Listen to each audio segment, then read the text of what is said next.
All right, so we're going to today look at the brain and kind of its major components. This is not going to be nearly in depth as it could be, but we're going to kind of just do a brief overview of what's going on in the brain and what controls kind of what. So, the brain can really be divided into three distinct regions that have evolved over time: the hindbrain, the midbrain, and the forebrain. And it kind of would, if you think about it, it makes sense. The hindbrain is kind of in the back at the bottom of your skull, the base of the brainstem, and then midbrain's moving forward and forebrain's front. So their kind of naming conventions make sense. So these are the three main divisions that we can look at within the brain, and each of these are subdivided into different things. So first we'll talk about the hindbrain, and this is in terms of evolution, this was the first part of the brain to develop. And it will make sense why as we go through. These are kind of the basic functionalities that we need in order to really just like survive, right? And so this is the first one that developed, and the rest of the brain evolved over time. So the hindbrain has a number of different parts, but the main ones are the cerebellum, the medulla oblongata, the reticular activating system, and then the pons. And each of these has distinct roles in controlling certain functions of the human body. So the cerebellum is important because it controls muscle tone and balance. So it allows us to kind of move around and walk without falling, dealing with any of those things. The medulla oblongata is also super important because that one controls your involuntary actions that are necessary on a daily basis: breathing, digesting food, having your heart go, and swallowing. Those are kind of, well, swallowing you can think about, but digestion and heartbeats and breathing, those are things that we don't really think about. They just occur, and all of that is functioning as a part of the medulla oblongata, sending neural signals to those parts of the bodies, telling them what to do. Then we have the reticular activating system. Sometimes this is called the reticular formation, has kind of become the more common way to refer to it. And in the reticular formation, there's a number of different things, but that controls kind of your arousal, your wakefulness, and your alertness. So it's the part of kind of orienting yourself to your surroundings, being aware of what's happening, and waking up.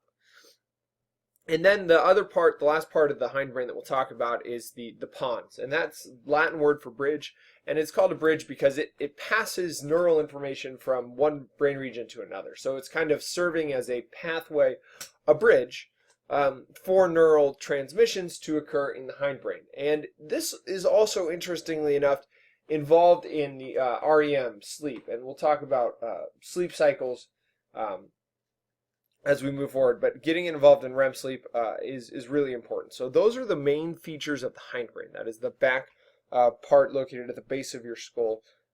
That is, again, the oldest in terms of evolution part of the brain. Then we have the midbrain, and this is located kind of at the top of the brainstem. And the midbrain is really composed of two major components: the tectum and the tegmentum. And those are Latin for roof. Tectum is the roof, tegmentum is floor. And so these two kind of work in conjunction with each other to help us process visual and auditory information and send out visual and auditory reflexes. So this, again, when you hear something and you react to it, that information is happening in the midbrain. Or when you see something and you look at it, that information is processed in these two regions, the tectum and the tegmentum. That information happens in the midbrain. So a super important part of the brain, and you can kind of see, think about it in terms of evolution. This would be a logical evolutionary step in brain design. If you have the initial components that help you breathe and eat and move, the next thing is then, how do I react to stimuli around me? And then the last thing is the forebrain. And the forebrain kind of has, I'll call it, two major components, and that is the limbic system and then the cerebrum. And so we'll look at the limbic system first. And the limbic system is considered kind of the emotional center of the brain. And in this emotional center of the brain, there are multiple components: the thalamus, the hippocampus, the amygdala, and the hypothalamus. And they each are responsible for different things. So the thalamus relays sensory information. So, right, it gets sensory information from visual and auditory systems and cues, and then it relays that through various parts of the brain. And it directs that information to where it needs to go, and then it directs your body on how to respond. So it's working also in part with the midbrain. All these brain functionalities really work in conjunction with each other. There are just certain areas that process more things at different times. The hippocampus is involved in processing and integrating memories. So as things are happening, you're processing memories. Now, what's interesting about the hippocampus is that even though it integrates and processes memories, if this is damaged, you don't lose existing memories because those are stored somewhere else. Those are stored in what's called the neocortex. But it prevents you from making new memories. So if the hippocampus is damaged, you cannot make any new memories. And that condition is known as anterograde amnesia. And so if the hippocampus is damaged, your old memories still exist, but new memories cannot be made. The amygdala is involved in anger and frustration, and that is how we express ourselves. So when you get those feelings, that's happening in that region of the brain. And then we get to the hypothalamus, which is an important, really important component of the brain. And so in the hypothalamus, you have a control of temperature of the body, the regulation of body systems, essentially.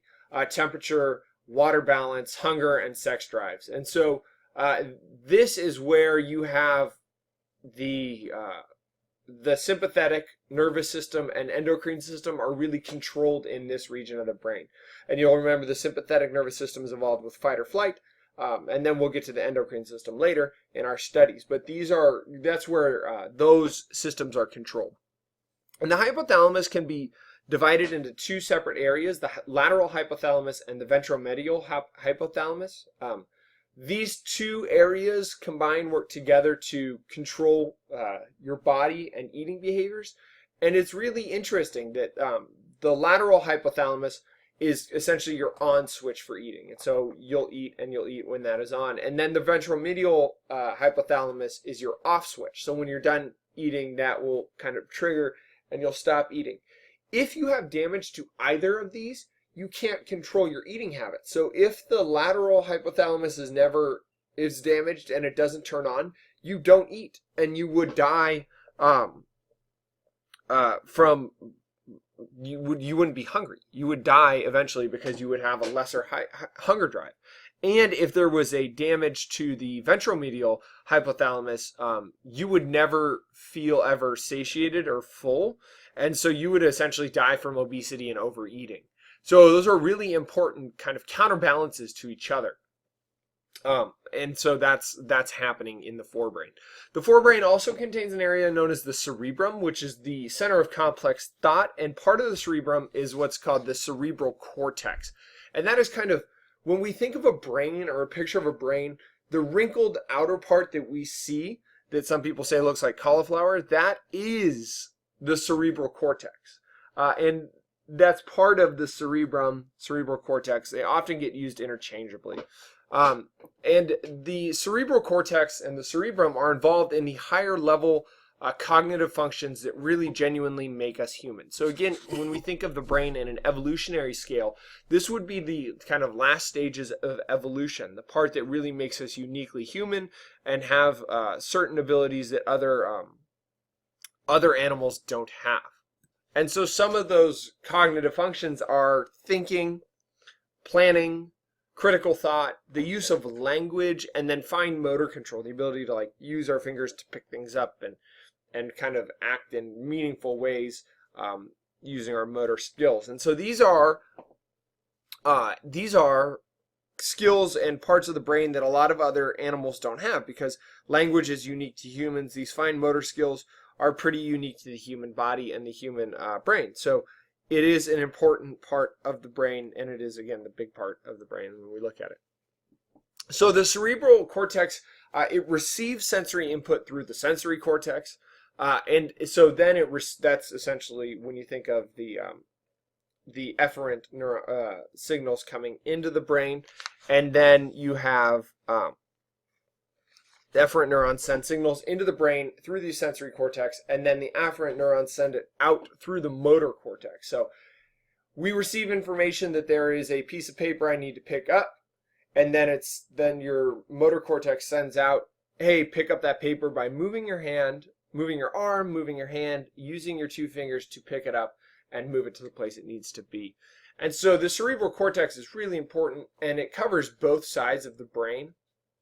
The cerebral cortex has certain areas that are associated with certain things, and certain sensory motor cortices, which is the plural of cortex, and damage to any area of the cortex can lead to a series of dysfunction, and they tend to be localized. So some of the dysfunctions we see are apraxia, which is the inability to organize movement, so you can't walk. Agnosia, a difficulty of processing sensory input, so you're not sure what you're seeing or what you're experiencing.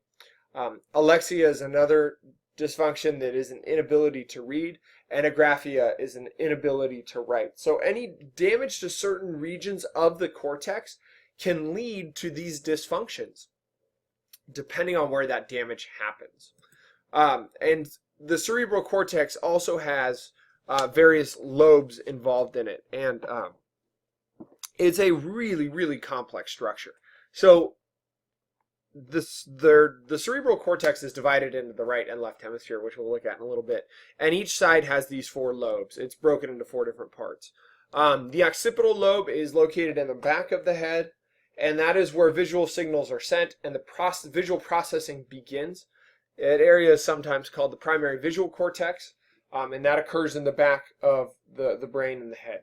The parietal lobe is we're moving forward in the brain. It's in front of the occipital lobe. It registers sense of touch. It's called the primary somatosensory cortex, and it receives signals from all different regions of the body that tells you whether you're being whether you're being hit, whether you're being burned, whether someone's tickling you, whether someone's affectionately touching you. It's registering those that sense of touch. That is where that is happening, is in the parietal lobe. Then you have the temporal lobe, which is below the parietal lobe. It means near the temple, so it's in that region. And that focuses on auditory processing. And again, that may kind of make sense to you. It's near the ears. And the area is sometimes called the primary auditory cortex. This region also is where speech and language happens, and so damage to that could affect speech and language. And again, that should make sense as dealing with the input location. And then the last is the frontal lobe. It's the largest lobe in the human brain. That controls your muscle movement, and it is called the primary motor cortex. And damage to that could affect your movements. And so the brain is sort of the cortex kind of has these 4 different parts, the occipital, parietal, temporal, and frontal lobe. And each of those are worth noting, and also remembering what does what. So visual is processed in the back at the occipital. Parietal, which is kind of near the back, but not the furthest back, deals with touch. Temporal is auditory, and then frontal is movement. And so, again, dealing with this concept of 2 sides of the brain, the cerebrum is The cerebrum is kind of split in half. There's the right and left half of the cerebrum, and the 2 of these are connected by a structure called the corpus callosum, and that is essentially a nerve structure that passes information back and forth. And each hemisphere is responsible for different things. In the left hemisphere, you have language processing occurs in that area. And this was first noticed by Paul Broca, who observed patients who suffered brain damage in the left hemisphere and noticed that they had a loss of the ability to speak. And so that area was then named after him, and that area of the brain is called Broca's area. That is the part of the brain that deals with the ability to speak. And Broca was the one who identified that. Another neurologist came along, Carl Wernicke, and he discovers an area in the left temporal lobe that, if that is damaged, leads to an inability to comprehend speech. And so he got that area of the brain named after him, the Wernicke's area, Again, temporal lobe is where auditory processing happens. When that is damaged, people cannot comprehend speech of others. So that is the kind of the left hemisphere. And then in the right hemisphere, we have the processing of visual and spatial information. And the kind of first person who noticed it, that just happens in the right hemisphere. Roger Sperry was working with patients who had, called split brain patients, who had their corpus callosum cut so that they would stop suffering epileptic seizures. And he noticed that these two hemispheres can operate independently of each other. They don't actually need the corpus callosum to work.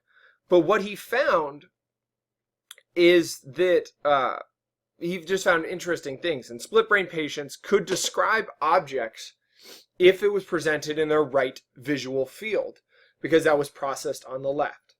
But they had a difficult time drawing that image.